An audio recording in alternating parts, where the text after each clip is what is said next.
नमस्ते बच्चों। Today we will continue chapter 4 electoral politics.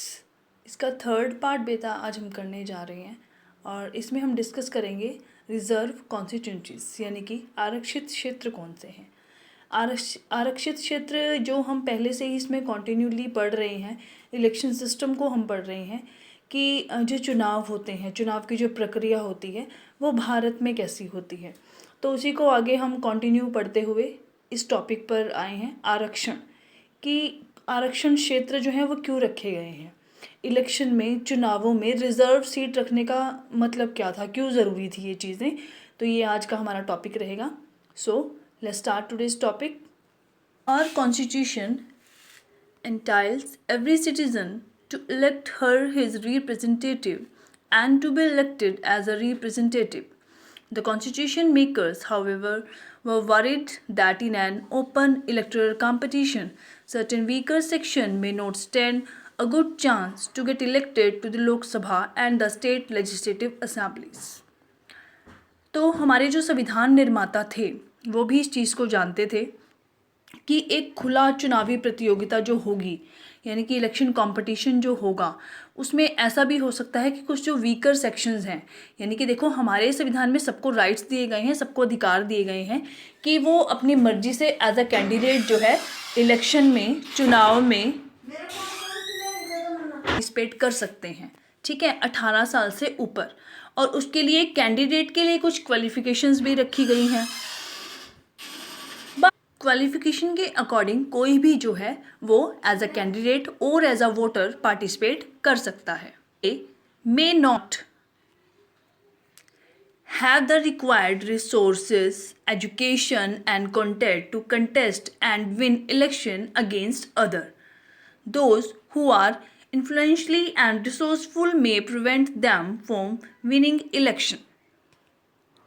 Okay, तो इसका ये मीनिंग है कि ऐसा हो सकता है आगे कि कुछ कम्युनिटीज़, कुछ समुदाय ऐसे हों जिनमें इलेक्शन में उनको पार्टिसिपेट करने में प्रॉब्लम हो।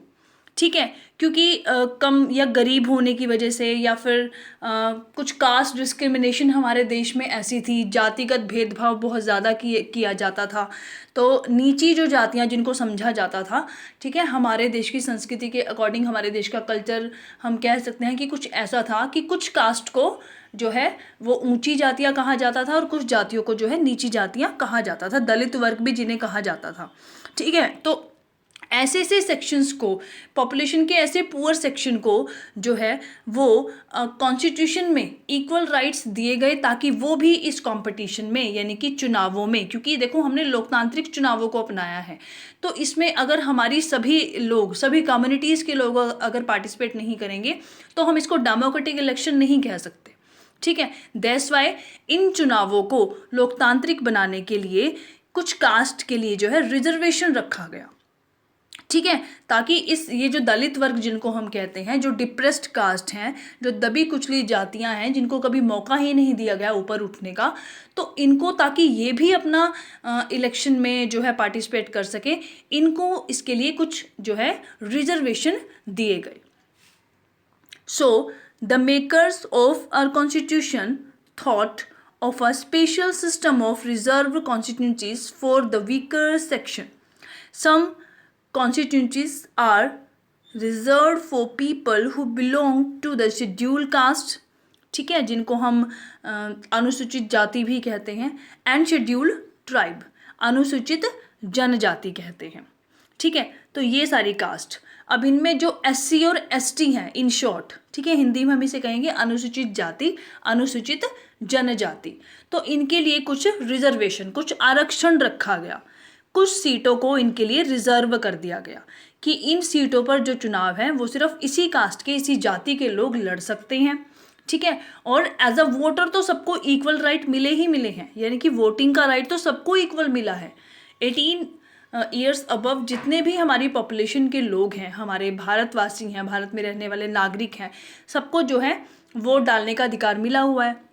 तो एज अ कैंडिडेट भी वो पार्टिसिपेट करें, इसके लिए इन स्पेशल कास्ट में से कुछ सीटों को रिजर्व कर दिया गया। ठीक है, ताकि ये भी इन कॉन्स्टिट्यूंसीज को, इन आरक्षण क्षेत्रों को, ये जो चुनावी क्षेत्र बनाए गए हैं, इनमें अपने आप को रिजर्व कर सके। In the Lok Sabha, 84 seats are reserved for the scheduled caste and 47 for the scheduled tribes. ठीक है, एज ऑन 26 जनवरी 2019। तो ये डाटा आपको तब का बताया जा रहा है कि SC कास्ट जो है, शेड्यूल्ड कास्ट यानी कि अनुसूचित जाति के लिए 84 सीटें और अनुसूचित जनजाति के लिए 47 सीटें जो है वो आरक्षित की गई हैं। This number is in proportion to their share in the total population. ठीक है, तो इनको प्रोपोर्शनली जो है, जितनी इनकी पॉपुलेशन है, पूरी जनगणना के आधार पर इनकी जितनी पॉपुलेशन है उसके अकॉर्डिंग ये सीटें इनको दी गई हैं। Thus the reserve seats for SC and ST do not take away the legitimate share of any other social group. ठीक है, यानी कि ये जो सीटें हैं इन पर सिर्फ इसी कास्ट, इसी समुदाय के लोग चुनाव लड़ेंगे, दूसरे किसी भी जो सोशल ग्रुप है, सामाजिक समूह है हमारे, कोई किसी का भी इस पर कोई अधिकार नहीं होगा। This system of reservation was extended later to other weaker section at the district and local level. इसको बढ़ा भी दिया गया था, इस रिजर्वेशन को, आरक्षण को आगे जो है डिस्ट्रिक्ट लेवल पर यानी जिला के तौर पर, और लोकल हमारे जो एरिया हैं, स्थानीय जो सरकारें बनी, उनमें भी इन जगहों को बढ़ा दिया गया था। In many states seats in rural यानी कि पंचायती सिस्टम में and urban municipalities and corporation system में इनको जो है वास्ट कर दिया गया, बढ़ा दिया गया। Okay, local bodies are now reserve for other backward classes. अब इसके बाद SC और ST के बाद रिजर्व सीटें फिर किसको दी गई? OBC को, यानी कि बैकवर्ड क्लासेस, पिछड़ा वर्ग जिसको कहते हैं। ठीक है, अदर बैकवर्ड क्लासेस यानी कि अन्य पिछड़ा वर्ग, उसमें भी बहुत सारी कास्ट आती हैं, तो उसमें भी इन जातियों को जो है आरक्षण जो है रिजर्वेशन दिया गया। The proportion of seats reserved varies from state to state. Similarly, 1/3 of the seats are reserved in rural and urban local bodies for women candidates. ठीक है, ये हर स्टेट में अलग अलग है, यानी कि इक्वल नहीं है, ज़रूरी नहीं है एक राज्य में ये सीटें अगर जो नंबर ऑफ सीट्स जितनी है तो इक्वल वो अदर स्टेट के हो, नहीं, ये डिफरेंट हो सकती हैं पॉपुलेशन के अकॉर्डिंग। ठीक है, 1/3 यानी कि 1/3 भाग जो है रिजर्व कर दिया गया है रूरल एरिया में, अर्बन एरिया में, और ऐसे ही बिल्कुल सेम वुमेंस के लिए। ठीक है, औरतों के लिए भी कुछ सीट जो है रिजर्व्ड कर दी गई हैं। ओके, तो ये आपका टॉपिक था रिजर्व्ड कॉन्स्टिट्यूंसीज, यानी कि जो आपकी आरक्षित क्षेत्र हैं, जो आरक्षण है वो किन जातियों को मिला है। नेक्स्ट आपका टॉपिक रहेगा भाई वोटर लिस्ट। ठीक है, यानी कि मतदाता सूची, जो लोग मतदान कर रहे हैं, मतदाता सूची, उसमें कौन कौन लोग शामिल हैं, उनकी सूची कैसे बनाई जाती है, कैसे वो लिस्ट तैयार की जाती है। Once the constituencies are decided, the next step is to decide who can and who cannot vote. ठीक है, एक बार जब हमारी कॉन्स्टिट्यूशन यानी कि जो चुनावी क्षेत्र हैं वो निर्धारित कर दिए गए, निर्वाचन क्षेत्र बन गए, 543 मैंने आपको बताया, अभी हम आगे उसको अच्छे से पढ़ेंगे। ठीक है, तो वो हमारे डिसाइड हो गए। अब नेक्स्ट स्टेप क्या होगा भाई? नेक्स्ट हमारा स्टेप होगा कि अब कौन वोट कर सकता है और कौन वोट नहीं कर सकता। Not be left to anyone till the last day. In a democratic election, the list of those who are eligible to vote is prepared much before the election and given to everyone. This list is officially called the electoral roll and is commonly known as voter list. ठीक है, तो इस list को क्या कहते हैं भाई? Voter list कहते हैं, और इलेक्टोरल रोल भी इसको कहते हैं, यानी कि चुनावी संख्या। ठीक है, चुनावी रोल इसको कहा जाता है, या मतदाता सूची हम हिंदी में इसको कहते हैं। ठीक है, कि एलिजिबिलिटी देखी जाती है कि कौन कौन एलिजिबल हैं वोट करने के लिए। और डेमोक्रेटिक इलेक्शन, अगर हमें लोकतांत्रिक चुनाव इसको अच्छे से बनाना है तो जो मतदाता हैं वो बहुत ही इंपॉर्टेंट होते हैं, बहुत ही महत्वपूर्ण होते हैं, यानी इलेक्शन से पहले ही मतदाता सूची बनकर तैयार हो जाती है। Okay, this is an important step. This is an important step for it linked to the first condition of a democratic election. Everyone should get an equal opportunity to choose representative. Earlier, we read about the principle of universal adult franchise. ठीक है, तो universal adult franchise UAF, इसके बारे में हम पहले भी पढ़ चुके हैं, हिंदी में हम इसको कहेंगे सार्वभौमिक वयस्क मताधिकार। ठीक है, तो ये बहुत ही इंपॉर्टेंट है भाई, यानी कि ये स्टेप जो है बहुत ही इंपॉर्टेंट है। इसी से पता चलता है कि लोकतांत्रिक चुनाव हो रहे हैं या नहीं हो रहे हैं, सबको वोट डालने का अधिकार अच्छे से मिल रहा है या सिर्फ उसकी बातें ही की जा रही हैं। यानी अपने प्रतिनिधि को, अपने रिप्रेजेंटेटिव को चुनने का अधिकार, मौका अगर हर मतदाता को अच्छे से मिल रहा है, इट मीन्स वहाँ पे डेमोक्रेटिक सिस्टम अच्छे से चल रहा है, लोकतंत्र अच्छे से चल रहा है। ठीक है, तो इसमें हम कौन सा यूज करते हैं भाई, सार्वभौमिक वयस्क मताधिकार।